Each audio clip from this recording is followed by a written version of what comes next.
Hello my dear students, welcome you all again to this online learning. Today we are going to discuss about the fundamentals involved in organic reactions. In that we are going to discuss about the cleavage or fission of covalent bonds. So learning about covalent bond is very much necessary before entering into the detailed discussion about the topic. Do you know what is a covalent bond? Yes, as we all know that covalent bond is the beautiful bond among any other types of bond because covalent bonds are formed as a result of mutual sharing of electrons between two atoms. So here you can see two hydrogen atoms share one electrons each and forms a hydrogen molecule with one covalent bond. Similarly, a chlorine molecule is formed from two chlorine atoms which shared one electrons each other. And a methane molecule is formed as a result of four covalent bonds formed between one carbon and four hydrogen atoms. So this is how the beautiful covalent bonds are formed as a result of mutual sharing of electrons between atoms of same kind or atoms of different kind. We all know that any organic reaction starts from the substrate and there is always a breaking or cleavage of covalent bonds in the substrate for the reaction to start. So we are going to study about the fission or cleavage of covalent bonds in the substrate in detailed way. There are two types of fission reactions, homolytic fission and heterolytic fission. From the names itself it is clear that what they are. Homo means uniform, lysis means splitting. So homolytic fission is nothing but splitting or dividing a covalent bond in a uniformed fashion or a symmetrical fashion which leads to equal fragments. And in heterolytic cleavage, we are going to break or the covalent bonds are getting broken in different fashion and we are going to get unsymmetrical or different species of different nature. Now we are going to discuss about the homolytic fission in a detailed way.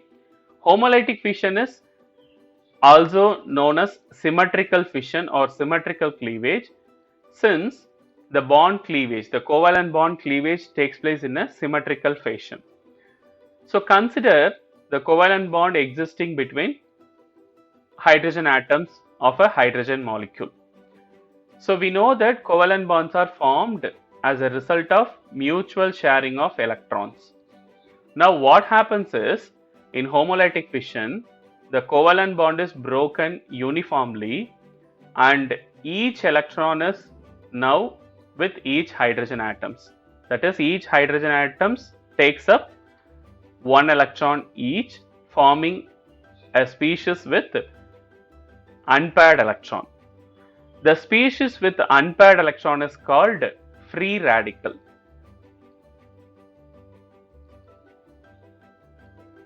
So here two hydrogen atoms are present, hence two free radicals of hydrogen are formed. So these free radicals are having unpaired electron, they are actually neutral and unstable and highly reactive. They always tries to gain an electron to attain stability. So since they are having only unpaired electron, they always try to get one more electron to attain stability. So how this reaction happens? Is there any need of reagents or attacking agents? Yes. For the homolytic fission to take place, we need agents like sunlight. So we can even say UV light or H nu, or heat is needed, or we can say temperature, and peroxides. So these are the agents which brings about homolytic fission in organic substrates. Where does the homolytic fission takes place? Which means that in what type of molecules the homolytic fission takes place. Actually, homonuclear molecules like hydrogen, chlorine having same kind of atoms are easily undergoing homolytic fission under suitable conditions.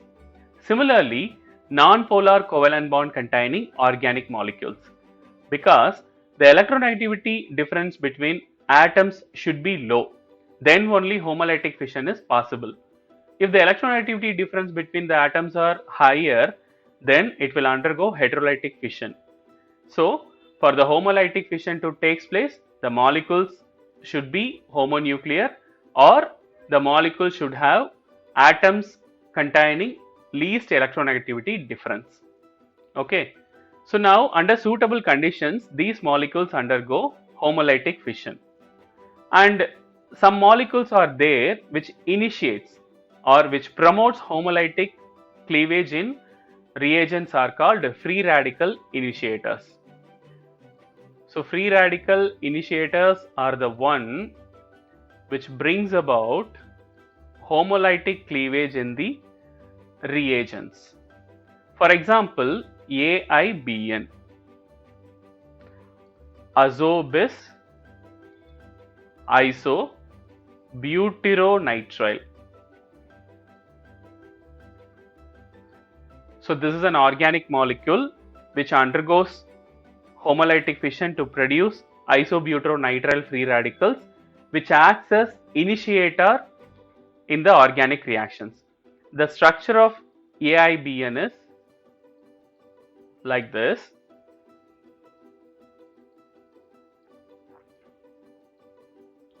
So I will explain why it is called azo, bis and all.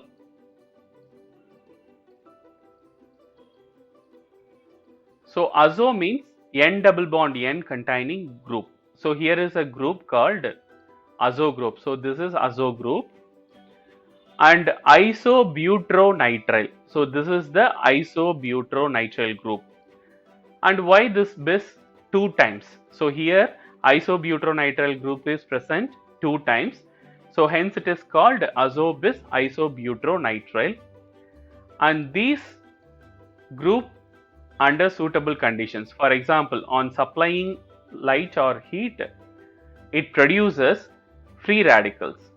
So the fission takes place like this. So the bond between azo group and isobutyronitrile group breaks like this at both the ends, and here it produces nitrogen gas as a result, and also isobutyronitrile free radical. 2 molecules of isobutyronitrile free radicals. Okay. So these isobutyronitrile free radicals initiate the reaction in organic reactions. So hence they are called free radical initiators. So here you can see I have used an arrow mark which is different from that of regular use. So this is called single headed arrow or fish hook arrow. So this arrow mark is used to represent single electron transfer. If only one electron is getting transferred from a covalent bond, or only one electron is being transferred, then we have to use this arrow with only one head called single headed or fish hook arrow. Okay. So this is one type of free radical initiator, and the another example for free radical initiator is peroxides. There are so many peroxides available like acetyl peroxides, benzyl peroxides, etc. Now we are going to draw benzoyl peroxide, which produces benzoyl free radical initially and then phenyl radical. Here the peroxide bond between oxygen atom is highly weak and it always breaks down homolytically under suitable conditions and produces free radicals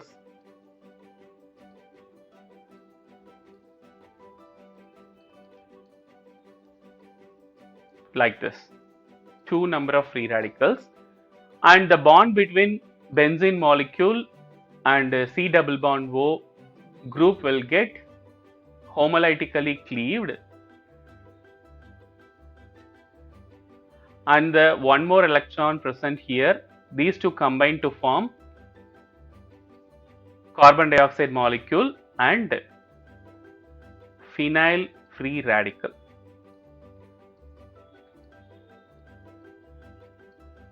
Okay, so this phenyl radical also initiates the reaction.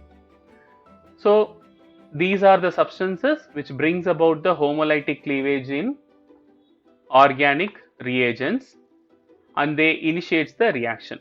Now we are going to see about the structure of free radicals. So free radicals are having planar structure with 3 bonded atoms and 1 empty p orbital with 1 electron.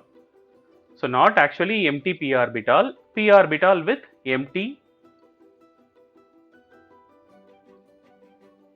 So these 3 are the sp2 hybridized carbon orbital which is bonded to s orbital of hydrogen, and this p orbital contains only 1 unpaired electron. So this unpaired electron makes this species highly reactive and always tries to gain 1 electron from the neighboring groups and attain stability. So hence they are highly reactive, unstable, and the angle between this is actually 120 degree. So due to the presence of 1 electron or unpaired electron, so all the free radicals are paramagnetic in nature. So already we have discussed that they are neutral, unstable, highly reactive, so many things, and now from the structure the single electron makes the free radicals paramagnetic in nature. Now we are going to discuss about the stability of free radicals, especially the stability of alkyl free radicals. So why we have to study this? In competitive exams we will be asked to write the stability of free radicals in decreasing order or increasing order, or comparison between stability order of various free radicals. So in alkyl free radicals, the tertiary radicals are more stable than the secondary free radicals. So don't forget to put dot over the free radical. And the least stable is methyl free radical. Why this stability? Which effect accounts for the stability of alkyl free radicals? Actually hyperconjugation. So hyperconjugation effect accounts for the stability of free radicals. More number of hyperconjugation effect, more will be the stability. Here you can see in tertiary butyl radicals, if we draw the hyperconjugation structure, you will get 9 hyperconjugation structures. In this case 6, in this case 3, and there is no hyperconjugation in methyl free radical. So hence there is more hyperconjugation effect in tertiary alkyl free radicals.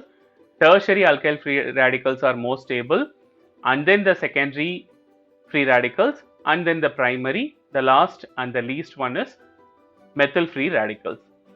What happens if benzene rings are added, sir? What happens to the stability?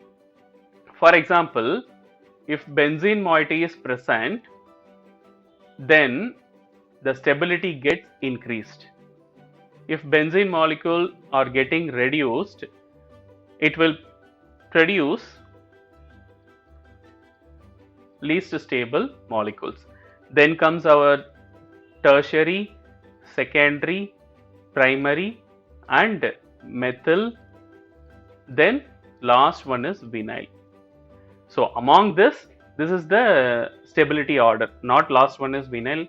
There may be something poor stable than vinyl free radical, but what we are saying is among these groups mentioned, the one which is having 3 benzene ring is more stable, and then the one which is having 1 is stable. Then comes our tertiary alkyl free radical, secondary, primary, methyl and vinyl.